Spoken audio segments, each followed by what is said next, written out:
Hello, everyone, and welcome to the Golden Astrologer Podcast. This is Deb McBride, and I am reaching you from the beautiful and sunny Escazú, Costa Rica, on Sunday, the 2nd of March in the year 2025. March is here. March is upon us. March is now here for us to experience full on because March is one heck of a month. Okay, this is going to be a very powerful, change-worthy month. We've got a lot going on. Every week, we're going to have a juicy podcast full of stories, full of things that we need to contend with, deal with, contemplate, ponder. Everything that we are having happen to us is going to be a very, very interesting story. So let's get to it. The first piece of this is that, as you probably know and figured, if you've been listening to me all along, that Venus is retrograde. So now Mars went direct last week, and here we are as of yesterday at 7:36 p.m. Eastern Time. Venus went retrograde at 10 degrees of Aries. So Venus retrograde means that Venus appears to be traveling backwards from our vantage point on the Earth. This will last till about April 12th, 13th, depending on what part of the world you're in. Venus is going to reach 24 Pisces. Venus will go backwards into 24 Pisces. She'll go back into Pisces, and then she'll turn around to 24 Pisces. Now, I told you weeks ago that we would be discussing this quite a bit because it is a very interesting Venus retrograde. But when Venus is retro, right now she's an evening star, and then she will descend and come back as a morning star. Okay, so there's a point here in the retrograde that she will disappear. We won't be able to see her at all, and then she'll come back as a morning star, and she'll stay that way for a while. So get a good look at Venus at night. She's very bright, and Venus is always closer to the Earth. Planets, especially the inner planets, are closer to the Earth. We can see them more clearly when they go into retrograde. So as Venus has slowed down and stopped and turned around, she is very close to the Earth. In relatively speaking, of course, she's not going to be like right outside our window beaming in the window like the sun. She's not that big. But the goddess is out to lunch. The goddess is present for us, in the divinity sense within ourselves always, but she is not really present for brand new relationships. She is in her sort of hibernation phase. And women particularly are connected to this, and we're all going to feel it because we all have Venus. Venus is always in our astrological natal chart, and Venus is in the sky and she's moving. So we each receive Venus someplace where is 10 degrees Aries for you in your astrological chart. If you don't know and you want to talk about it, contact me, thegoldenastrologer.com, click book online. You will get a session with me, or you can set up a session with me actually. So with Venus in retrograde, we go more internally with our feelings, with our relationships. We do some contemplation. We think about where our emotional wounds might be. We figure out and feel into things that maybe we haven't felt for a long time because Venus goes backwards, so she brings back the past. And so there may be things that come to our awareness that are from our emotional past, from our relationship past. And we start to ponder these things and understand them more deeply. It's time to go more deeply and more within. We go in and we take a step back so that we can really feel into what has been our relationship patterns, what has been the course of our life in relationships. Do we want a relationship? Are we in a relationship? And if you are, and you're married or something, for example, you would sit with your partner during these 6 weeks and talk with them about your goals, your ideas, your love, your communication with each other. Are you happy with your relationship? Do you need something from each other? And this goes with a lot of things. This could be the relationship with your kids. You're going to have to maybe talk to them a little bit. Maybe it's time to sit down and give them the adult talk. Maybe they're that age, they need to know about the ways of life. Maybe you need to have a discussion with your colleagues, employees, whatever. There's often deep contemplation, and you don't have to have a conversation. I mean, maybe there's no one you need to talk to about anything, but maybe you need to talk with yourself. And the deep contemplation comes during this time, and it makes it easier. Venus makes it easier for us to do this during this time, and makes it easier to really connect with how we're feeling. So it's sort of, our emotions are more available to us. Now, that being said, it is important to not fly off the handle and get crazy with your emotions during this time. You don't want to starting fights and starting, bringing back old patterns that had been put away, put down those old patterns. We don't do that anymore, but don't bring them back to life now if they were things that were not constructive for your life and your relationships. So you probably will want to notice those things a little more, and how that affects you and what that feels like, and how you operate with that in your life and in your relationships. Your relationship with yourself, your relationship with your finances. And people have interesting relationships with their finances. I know this. People have really, and I once helped a psychotherapist with her finances, and we both touched on that. He said how people's relationships with their finances is far more interesting than their relationships with their significant other. And so it's a time to ponder all of this, and how you're handling things, and what you want to do differently, and what you need. What are your emotional needs? Maybe your emotional needs are, hey, I've been alone for a long time. Maybe it's time to be with someone. Or maybe it's, I've been in this relationship and it is like not going anywhere and we have to spruce it up.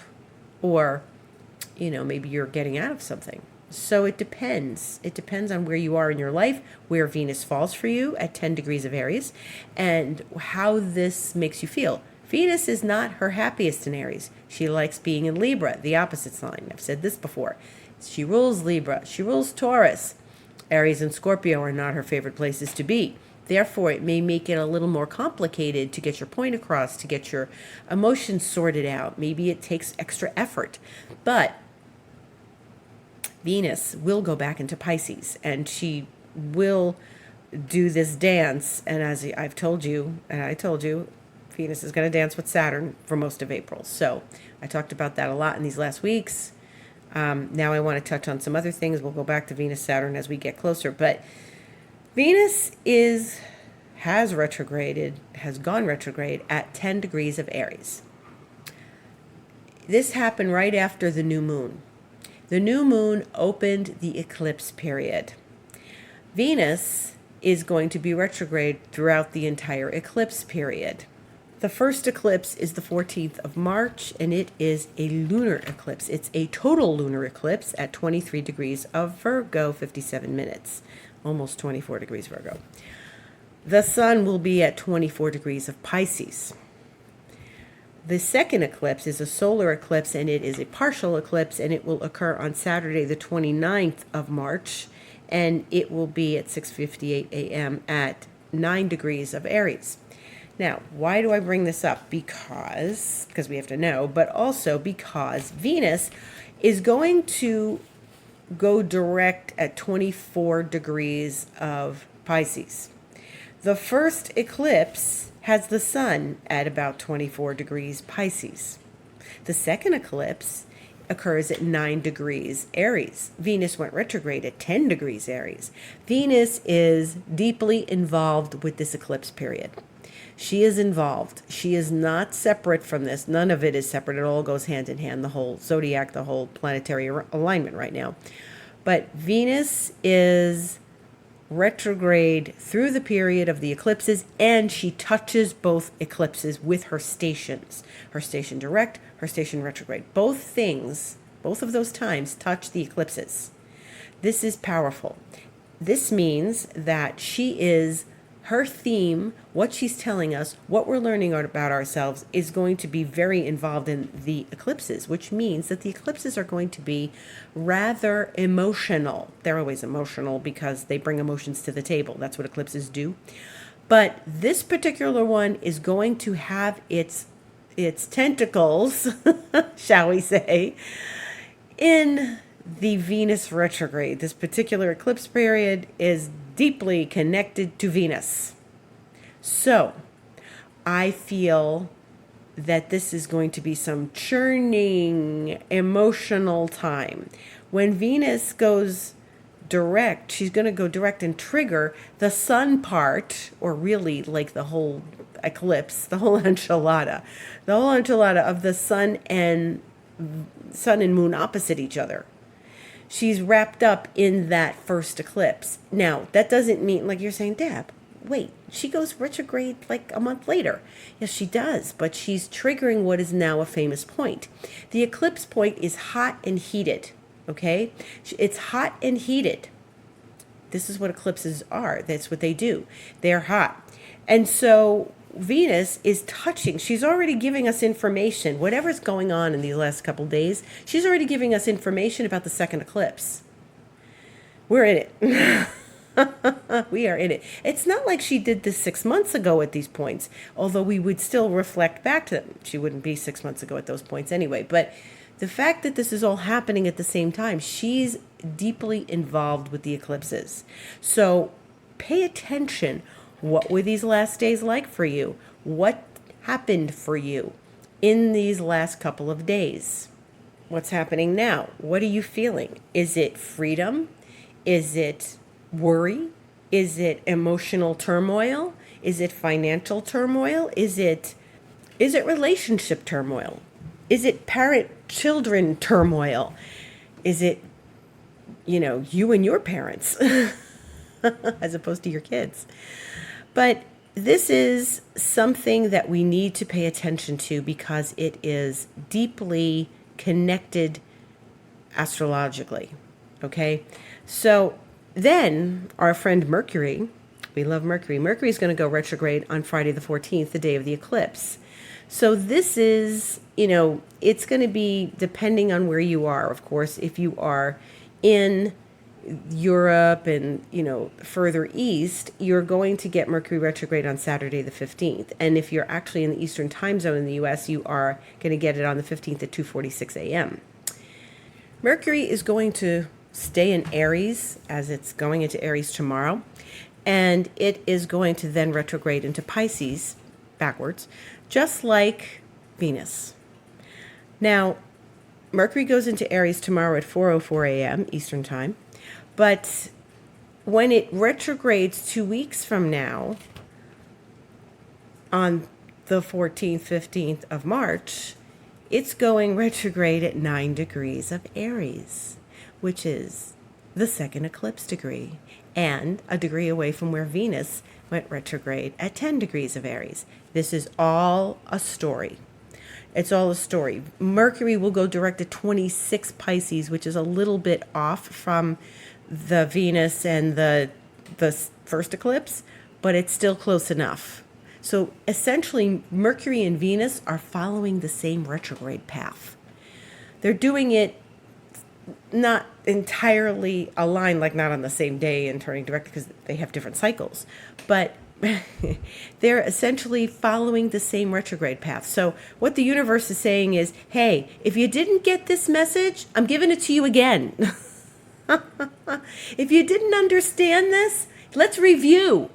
Let's start with Venus, and then if you're still not getting it, 2 weeks later, we're going to start with Mercury, and we're going to give you the same story, the same message, and you're going to have to really pay attention the second time, because there's going to be a test. We're going to get quizzes. My French teacher used to say, quizzes every day. And then he would sing quizzes every day. And this is what the universe is doing. It's quizzing us every day, And this is so connected, complicated, intertwined, story upon story, layer upon layer. And what you're doing is you're you're maybe, and this is a metaphor I heard the other day. You're walking up a spiral staircase in a glass tower, and you're going up floor by floor, and you're going up, and you have a view outside the glass door, the glass windows, as you're going up the spiral staircase. And you're going up the spiral staircase, and you go up and you see this view, and then you get up to the next level of the spiral staircase, and it's essentially the same view. What is that? Right? What's that? I'm seeing the same thing, but I've come all this way. I'm looking out the window and I'm seeing the same thing. Yeah, because you're seeing it from a higher perspective at a new level, because you have gotten to a new level. And that's what's happening here. We're moving through levels upon levels through this Aries Pisces dynamic that we are working with and working through at this time.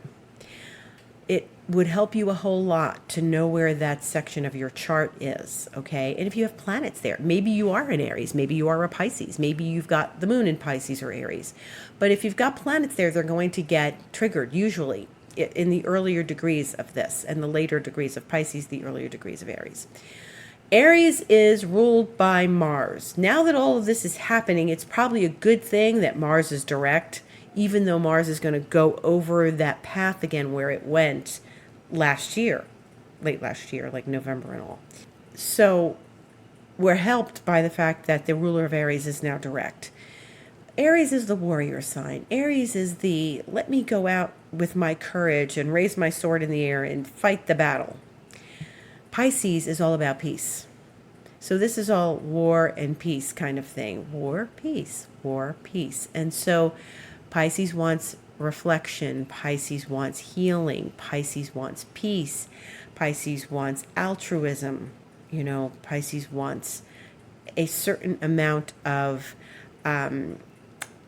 deep contemplation privately, internally, sensitively.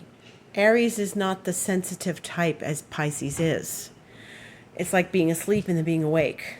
Pisces is where we slumber, where we go into our dreams, where we go into our subconscious, where we take our rest. And then Aries is like, okay, alarm's going off, time to get going. Got to warrior through this day. This is the difference in the description of those two signs. This is the difference between their energies. So we're going to be navigating a lot of this, okay? I already feel tired. I already feel tired. Maybe just because it's Pisces season and we've got so much in Pisces right now. There's Neptune and Saturn, of course. And there's the North Node and Mercury and the Sun. And, Mercury will change signs tomorrow. But that new moon in Pisces, it's just been so much of this energy that is asking us to maybe rest or maybe just slow down. Pisces is slower than Aries. Pisces can be assertive. It's not that they're, like my teacher used to say, they're not always staggering around with a lampshade on their head. They could be more organized than a Virgo on diet pills. And they can be very organized, but they go about it in their own way. They go about it in the way Aquarius does also. They are really moving in it to the beat of their own drum. Both of those signs, really. So what we're looking at is this story that is going to play out over these next weeks and months, really, because Venus is going to trigger that first eclipse when she turns direct in April. Mercury is going to get close to kind of triggering that first eclipse when it goes direct April 7th. So there's a lot of repeat patterns here. Now, we want to pay very close attention to all of this because we are going to be needing to facilitate this very swiftly and nicely and not get stuck in the muck and mire of eclipses and emotions and things. We have to handle this and navigate it very well because it is going to be murky. Pisces can be murky. It can be. We don't see clearly. There's a lot of things we might not see accordingly. So now that we're here, now that we're with Venus and Venus is going retrograde, we want to listen, pay attention, stay awake, keep your eyes open, and just be very clear on what you are seeing and knowing.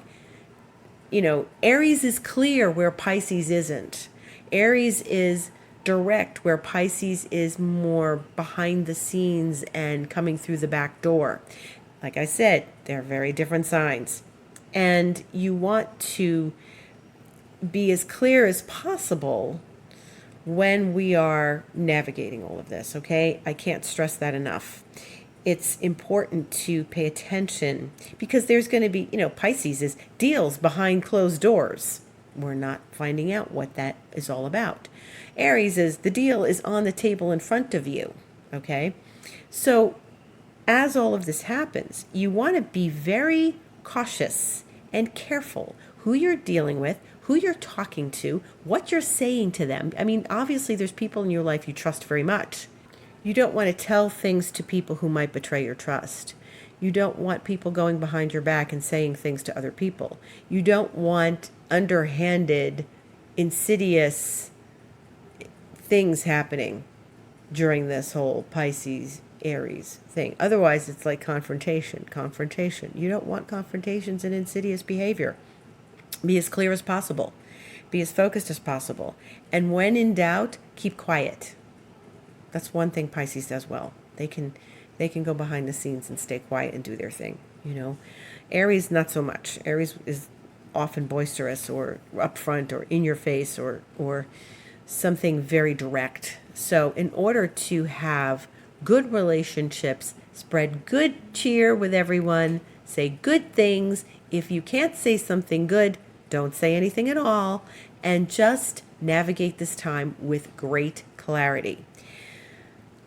Eclipses are always frenetic, frantic energy. They bring up our emotions. They make us not think before we act or do or scream or revolt, okay? When emotions are high, intelligence is low. Think about things before you speak. Go off to the corner and breathe if you need to. But we want to keep the emotional intelligence level high, and we want to handle things rationally before we get out of control. We want to be real adults during this process, okay? We want to not embarrass ourselves. We want to not regret what we did. Don't take action until you feel it out. And that could really be a good part of Pisces to Aries. Feeling through it, addressing your feelings, feeling your feelings, and then taking action. Not taking action and then coming back and feeling horrible about it later. Okay? So we don't want to slip up. We don't want to mess around. We want to just stay good and fine with the people we love and care about. Okay? So much. And we're going to talk about this so much more as the weeks progress. But for the rest of this week, we have a very nice sextile of Mercury in Aries to Pluto in Aquarius, and that is at 8:13 a.m. on Wednesday the 5th, which is this Wednesday, and is also Ash Wednesday if you celebrate that. So that's a nice balance of intellect and power. Power in words. Speak to your power. Speak to another person's power. You want to talk power to power with people. Then there's this nice Sun trine Mars, which is also very powerful and full of vitality. And that's at the end of the week. That's Saturday Eastern Standard Time. Yeah, it will be Standard Time. Eastern Standard Time, 12:13 a.m. Saturday. Sunday is when Daylight Savings Time is coming in, right? So it'll still be Standard Time on Saturday the 8th when Mars and the Sun are trine at 12:13 a.m. And so then, we can expect that to be an energetic sort of day, a day where we get things done, accomplished, and, maybe a kind of fun. But it is interesting because Mars is in Cancer and the Sun is in Pisces. So this is all about feelings. And again, being reminded to feel our feelings, which is always, always going to be beneficial for us. This is a more feeling time that we're in. There's a lot of water in the sky. The only Earth we have is Uranus in Taurus. And so, there's the moon is in Aries right now with Chiron, and obviously Venus is in Aries, but we are in a very watery, emotional, and there's air, Jupiter's in Gemini, and Pluto is in Aquarius, there's not a lot of Earth. The South Node in Virgo does not plant its feet in the Earth the way a planet does. It's a point. And so the Earth we're getting, interestingly enough, is Uranus and Taurus, which is not the most stable earthbound energy. In the next couple of days, of course, the moon is going into Taurus tomorrow at 5:37 a.m. So we're going to get some good earth energy supporting us through this time. And we want to look to the earthier energies, and we'll get a good dose of earth during the eclipse when the moon gets to Virgo. This is the companion eclipse to last September. There was an eclipse last September where the moon was in Pisces and the sun was in Virgo, and the moon was very close to Neptune. And this is the reverse of that. And it's interesting because it's close to a similar degree.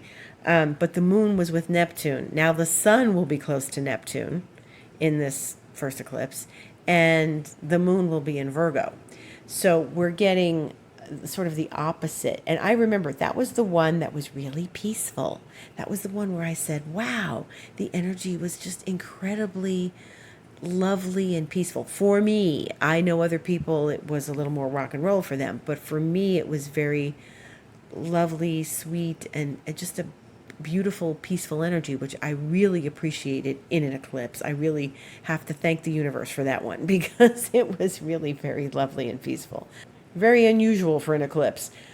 However, this one gives us, north node at the sun at the north node, but it's where the moon is that counts. So this is the moon at the south node. But this north node with Neptune right now, and it's a lovely reminder of the direction we're supposed to be going in, the direction of peace, the direction of non-conflict, the direction of being in faith and putting our faith in something greater than ourselves that we know we can trust. So a higher level of faith and belief. We have to believe in something. We can't walk around without faith.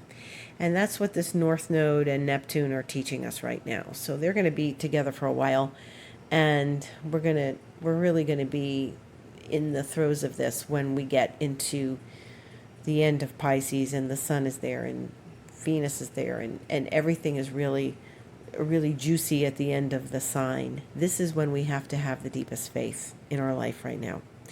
So whatever gives you faith, wherever you can receive support, wherever you want to put your energies, where you put your attention is where you put your energy. So what you want to put your attention on right now is your belief system, your faith, your belief in yourself, and in something greater than yourself. If you would like support, you can come have a session with me. Just go to my website, thegoldenastrologer.com, click book online, and you will find an option or 2 or 3 that you can take. You can opt for an astrology session with me, which is, always good to do during these times, especially with eclipses. You can get a Reiki session with me, which is lovely and also very deep. It isn't just, we're just doing healing. We're clearing obstacles. We're working through patterns. We're clearing out any sort of, snarls in your energy field. I do things like, electromagnetic fields, purification. That's part of the Reiki. Implanting, etheric crystals, clearing up obstacles between you and others. Anything that, we can do energetically. It's all energetic work. So it isn't just like healing. And since it's remote, I'm not putting my hands on anybody. It's not hands-on healing. But Rainbow Crystal Reiki is different because I use it all the time to help clear up situations and project good energies into things that I want to have happen and all. So it's good. It also can juice up your business and stuff like that. So I use it for a lot of things. Very handy. You can also work with me long term in my expansion energy mentoring. And that's a lovely experience too, because we get to go a little more deeply, 3 months, 6 months, 12 months, or however long you want to go. And we get more deeply into what belief systems we want to clear, what what your projection into your world, what you want to create, and how we can make that happen for you. There are lots of options. And of course, I pull from my toolbox of astrology and Reiki and my coaching certification to work with you long term. So that's an option. Thank you so much for listening. I hope you have a beautiful week ahead. We're going into this first week of March. If you can believe it, the first week of the third month already. And we are going into this first week of Venus retrograde. So tell me your Venus retrograde stories. You can contact me on Instagram as well. I'm the Golden Astrologer on Instagram. You can write to me, info@thegoldenastrologer.com or deb@debmcbride.com, and talk to me about what your Venus retrograde experiences have been. And we'll be feeling the energies juicing up as we get closer to these eclipses. So be well, be happy, find joy. Gratitude to each and every one of you for listening. Thank you, thank you, thank you. And I will see you on the internet.